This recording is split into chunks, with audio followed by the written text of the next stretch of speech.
It's Thursday, 12 September. Welcome to the PDB Afternoon Bulletin.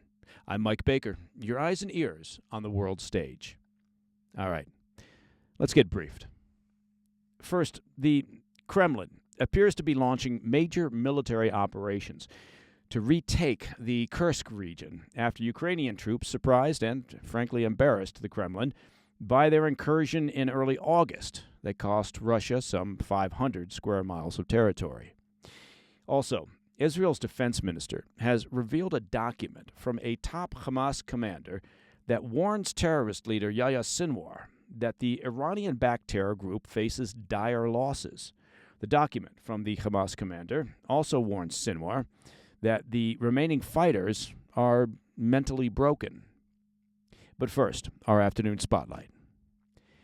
More than a month after Ukraine's surprise invasion of Russia's Kursk region, Moscow appears to have launched a major counteroffensive in an effort to retake that territory. The Russian Ministry of Defense claimed Wednesday that Ukrainian forces were being, quote, steadily squeezed out of the Kursk territory after Russian forces began mounting counterattacks 2 days ago along the western edge of Ukraine's front lines in the region. Since Tuesday, Russian officials say their troops have reclaimed 10 settlements from Ukrainian forces. That's according to a report from NBC News. Russian Foreign Minister Sergei Lavrov vowed Wednesday that Ukrainian forces in Kursk would soon, quote, be squeezed out completely. There could be no doubt about it, he said. Ukrainian President Zelensky, meanwhile, confirmed on Thursday that Russia had begun fighting to take back portions of Kursk, but said that Russia's, quote, counteroffensive actions were according to our Ukrainian plan, end quote. Now, Zelensky did not expand on this statement and declined to provide further details of what the situation looks like currently on the ground. While Russia is clearly on the march in Kursk, analysts with the Institute for the Study of War said that the size and scale and outcome of Russia's operations remained unclear, and the situation on the ground was extremely fluid. They said visual evidence confirms that Russia deployed units of roughly 100 to 250 soldiers to the region on Tuesday and are using more combat-experienced troops. And that, of course, suggests that Putin has made retaking Kursk a top priority. That's according to a report from the Washington Post. Now, as a reminder, Ukraine launched a surprise incursion into Russia back on the 6th of August, shocking both Russia and their Western allies with their success. Kyiv's forces managed to grab roughly 500 square miles of territory, seize approximately 100 settlements, and capture some 600 Russian prisoners of war. Zelensky said the incursion was part of a larger strategy to strengthen Kyiv's negotiating hand for potential future peace talks with Russia. Now, while the move has been a morale boost for Ukrainians, critics said that it strained their resources and personnel, leaving their front lines in eastern Ukraine vulnerable to Russian forces, who've been steadily gaining ground in the Donetsk region since early August. Now, Putin said last Thursday that Ukraine's incursion failed to halt Russia's advances in eastern Ukraine and instead overstretched Kyiv's defenses.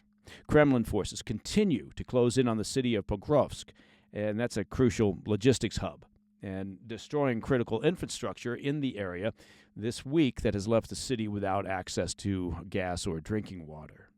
If Pokrovsk eventually falls, well, Russia would be able to cut off one of the Ukrainian military's main supply routes in the region, and it would give Russia effective control of nearly the entire Donetsk region. With Russian troops moving into Kursk, Kyiv faces a difficult dilemma: commit more forces to retain their territorial gains in Kursk, or reinforce their front lines in eastern Ukraine to prevent the further advance of Russian forces. All right, coming up after the break, Israel's defense minister has revealed a document from a top Hamas commander warning terrorist leader Yahya Sinwar that the group faces significant losses and terrible morale. I'll be right back. Hey, Mike Baker here. You know, every day we hear more about surveillance and how our right to privacy is being infringed upon, and it's actually true. It feels like we're living in a world where nothing is truly private anymore, and that's kind of because it is. Most of us, for the sake of convenience, hand over our personal information without a second thought, signing up for services, shopping online, or using social media. I suspect you use social media. But this convenience, well, it comes at a cost. It's time for us to take a stand and fight back for our right to privacy. Now, one tool that's been essential for me in this fight is the all-in-one privacy app, MySudo. That's MySudo, MySudo. Now, it's an app that lets you create multiple digital identities with separate phone numbers and emails so you can keep your personal information private. In this age of constant surveillance, having MySudo is crucial. Now, for my listeners, I've got a special deal. Go to mysudo.com/Mike Baker and use code Mike Baker, you didn't see that coming, did you? To get 30 days free on a Sudo Pro yearly subscription. Take back your privacy with MySudo. Trust me, it's worth it.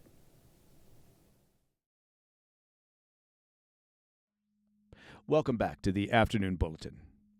Israeli Defense Minister Yoav Gallant revealed a letter on Wednesday written by deceased Hamas commander Rafa Salameh, detailing the severe toll that Israel's military operations have taken on Hamas's capabilities. The document sheds light on the internal struggles within Hamas as they cope with losses in personnel and weaponry, and as their fighters lose their resolve. In the letter, Salameh expressed desperation about the state of Hamas's military assets to its leader, Yahya Sinwar, and to Sinwar's brother, Mohammed. Salameh described how Hamas had lost between 90 to 95% of its rocket capabilities and around 60% of its weapons. Anti-tank weaponry, a critical element in Hamas's arsenal, is also severely depleted, with 65 to 70% of launchers and rockets destroyed. Most concerning for Hamas is the loss of its fighting force. Salameh estimated at least 50% of its fighters had either been killed or wounded, leaving just 25% of its personnel capable of fighting. According to Salameh, those who remained were mentally and physically broken, and public support for the group was eroding. Now, if true, that last point, the idea that Hamas is losing support within the population of Gaza, well, that would represent a potentially critical shift. Gallant presented this document as proof that Hamas is under severe strain, describing Salameh's plea for assistance from the Sinwar brothers as a sign of the group's growing desperation. Gallant said, quote, "We are continuing the effort that started in October and continues step by step and reaches all senior Hamas officials." Salameh wrote this letter to the Sinwar brothers, "We will get to them as well," end quote. Gallant also shared a video on social media showing a photo of Mohammed Sinwar's children in front of an image of the September 11th terrorist attacks. This photo, discovered in a tunnel beneath Khan Yunis, was released Wednesday on the 23rd anniversary of the 9/11 attacks, underlining Hamas's ties and, of course, support to global terrorism. Meanwhile, the IDF confirmed the deaths of 2 more Hamas fighters that were involved in the 7 October attacks. One of the militants had been guarding Corporal Noah Marciano, an Israeli soldier abducted and later killed by Hamas at Shifa Hospital. Another militant, a member of Hamas's Nukba force, was also killed in a drone strike, and he had played a role in attacking the Erez crossing during the 7 October onslaught. Now, negotiations with Hamas do still remain a key focus for Israel as they continue efforts to secure the remaining hostages. Of the 251 hostages taken by Hamas on 7 October, 97 are still believed to be in Gaza, with 33 of those confirmed dead. And that, my friends, is the PDB Afternoon Bulletin for Thursday, 12 September. Now, if you have any questions or comments, please reach out to me at pdb@thefirsttv.com. And, of course, remember what your mother told you. To listen to the show ad-free, become a premium member of the President's Daily Brief by simply visiting pdbpremium.com. How simple is that? I'm Mike Baker. I'll be back tomorrow. Until then, stay informed, stay safe, stay cool.